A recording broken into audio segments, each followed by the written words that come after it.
Right after the two most recent Democratic debates, where, at least in the first one, there were a couple of individuals that decided to begin by speaking Spanish, I was all ready to do a video just talking about this dynamic. In fact, I'd even put together this image to see if people would pick up on it and what I was talking about.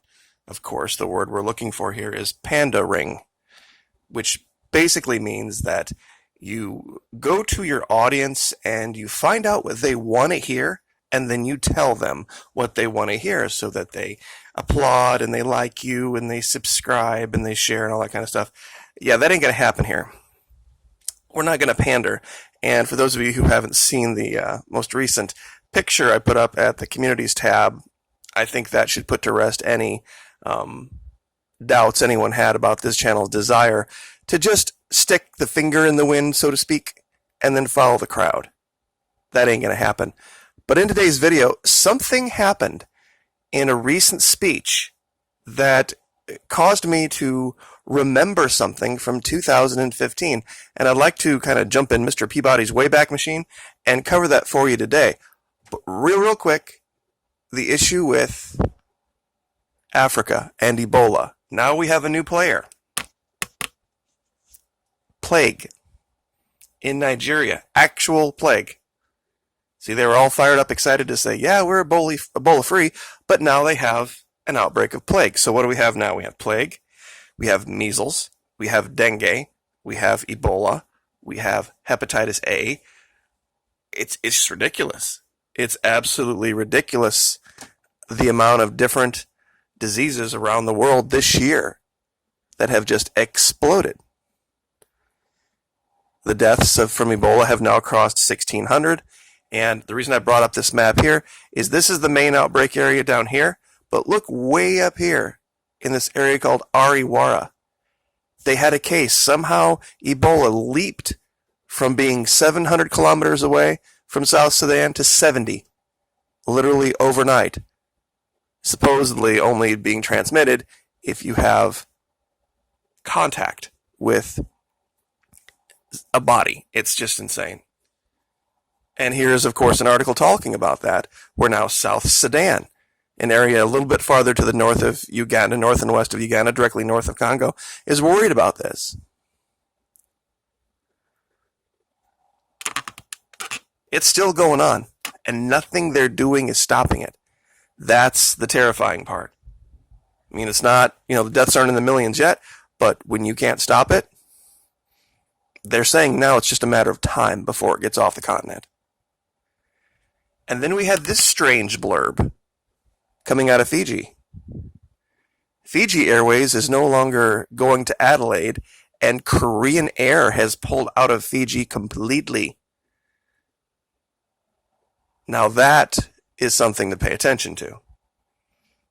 An airline has pulled out any and all service to Fiji from South Korea.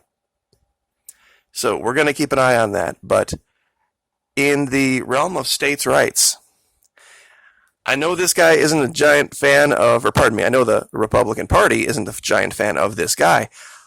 And many people who saw the story about Justin Amash leaving the Republican Party made the automatic assumption he was going to go be a Democrat, but that's not the case. Not the case at all. He is going to be a libertarian.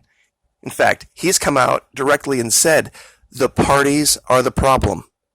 Justin Amash from Michigan has come out directly and said, the problem that we are facing is the parties.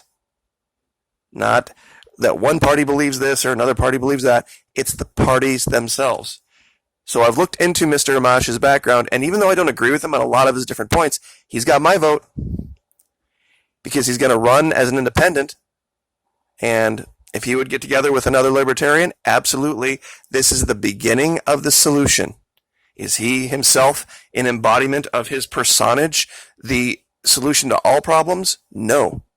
But his belief that people are the solutions, not parties, is the beginning of how we fix it. Now, real quick, regarding yesterday's meme or whatever, I've made mistakes before, and I'd like to highlight one of them today. I actually made another one yesterday. This is an EA-18G Growler.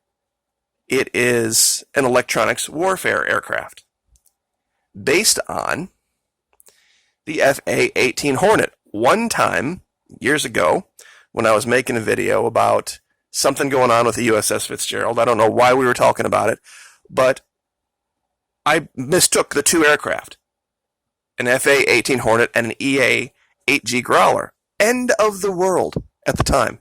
Had to do an apology video. Now, yesterday, when speaking about this, I accidentally wrote down EA-6B Prowler, which is this aircraft. Just goes to show, I will never make any allegation that I should be in charge of a naval aircraft database or an Air Force database. Why? Outside my realm of expertise. Now, these were, at least in the naming phase, EA-6B, EA-8G, Growler, Prowler, very, very close.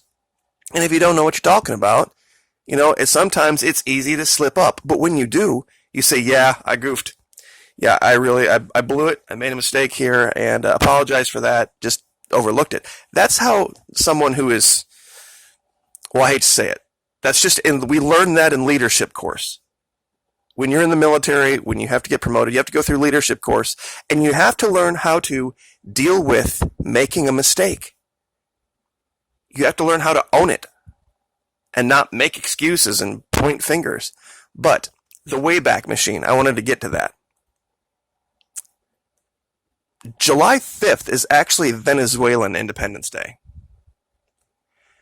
And in his speech, the president of Venezuela, at his parade, he made a statement that is very, very reminiscent of something from a long time ago. Now, these are quotes from his speech. Quote, "There is room for all of us within Venezuela." Does that sound like a dictator? But this is the quote that caused me to remember something from years ago. Quote, "We must all give up something in order to reach an agreement," he said. We must all give up something in order to reach an agreement. And those words stuck with me. I'm like, where have I heard that before?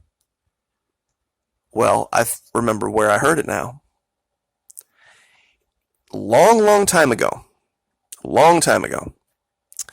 talking about the issue with the Electoral College, I referenced a speech made by our current president to AIPAC, the America-Israel Political Action Committee. And I have that here, and I'm just scrolling up real quick to get to the top so that we can show where he said literally that exact same thing. Makes me wonder if Nicolas Maduro read The Art of the Deal. So let's just get here to the top, and okay, here we are. Republican presidential candidate Donald Trump, his party's front runner for the nomination, addressed AIPAC Monday discussing relations between U.S. and Israel. Now, this was March 21, 2016. This transcript is from a 2015 speech, so not last Monday, basically, is the idea there. All right, these are Trump's words. This is the exact transcript of the speech, and I'll link this so that you can read it for yourself. But of course, the link will be in the first pinned comment. You can't put external links in the description box anymore. You can do things, you can type, describe your video, but actual links to off of YouTube, you cannot put that in the description box anymore. Anyway, our current leader speaking to the American-Israel Political Action Committee. Good evening. Thank you very much. I speak to you today as a lifelong supporter and true friend of Israel. Cheers and applause. I am a newcomer to politics, but not to backing the Jewish state. In 2001, weeks after the attacks on New York City and Washington, and frankly, the attacks on all of us, attacks that they were perpetrated by the Islamic fundamentalists, Mayor Rudy Giuliani visited Israel to show solidarity with terror victims. I sent my plane because I backed the mission for Israel 100%. In spring of 2004, at the height of the violence in the Gaza Strip, I was the Grand Marshal of the 40th Salute to Israel Parade, the largest single gathering in support of the Jewish state. Wow, there's something to have in your resume of great things you want to brag about. Spring of 2004, he was the Grand Marshal of the 40th Salute to Israel Parade. It was a very dangerous time for Israel, and frankly for anyone supporting Israel. Many people turned down this honor. I did not. I took the risk, and I'm glad I did. But I didn't come here tonight to pander to you about Israel. That's what politicians do. All talk, no action, believe me. I came here to speak to you about where I stand on the future of American relations with our strategic ally, our unbreakable friendship, and our cultural brother, the only democracy in the Middle East, the State of Israel. Now, let's get down to the part that literally he takes a clip out of his own book. And it's exactly what Nicolas Maduro said. I'm not going to read all of this for you because you can read it for yourself. Talks about Iran and the deal that he was going to take apart and Iran seeding terror groups.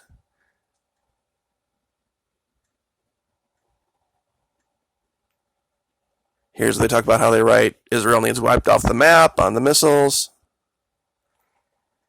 Talks about the UN and how bad Obama was for Israel.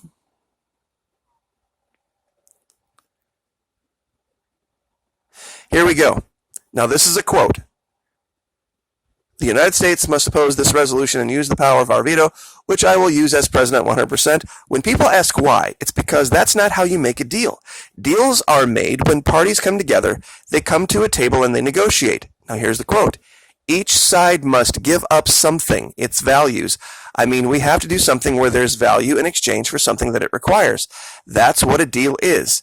A deal is really something that when we impose it on Israel and Palestine, we bring together a group of people that come up with something.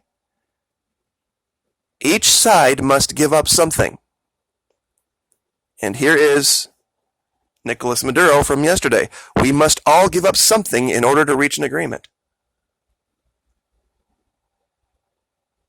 Very strange.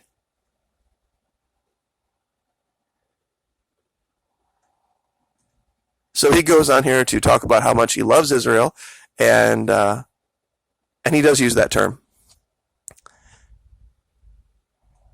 One of the best-selling books of all time.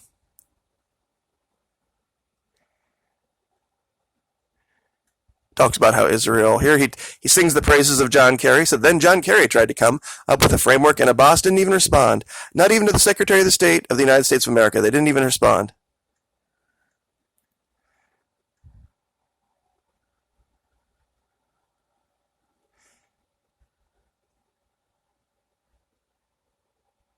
I wanted to get down here to just make sure that nobody accuses me of lying about something because it's in here.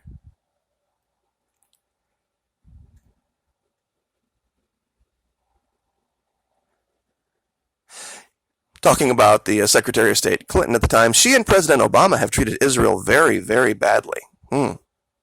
That's interesting.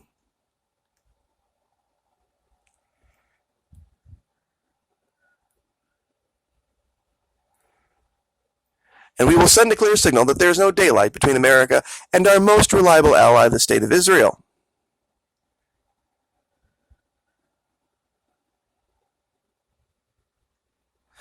I love the people in this room. I love Israel. I love Israel. Said it twice.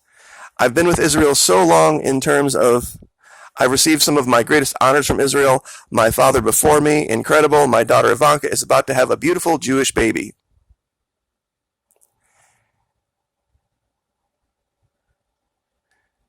So great honor speaking before AIPAC 2015. And like I said, I will let you read this for yourself. How he applauds and lauds Israel and how he just thinks they're the greatest thing since sliced bread. And how he's their bestest, estest, ever friend and will do everything for them possible.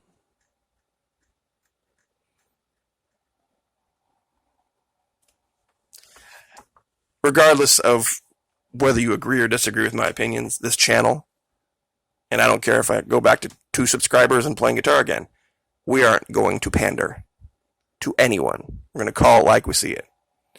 Pray for the folks in California. Like, share, subscribe.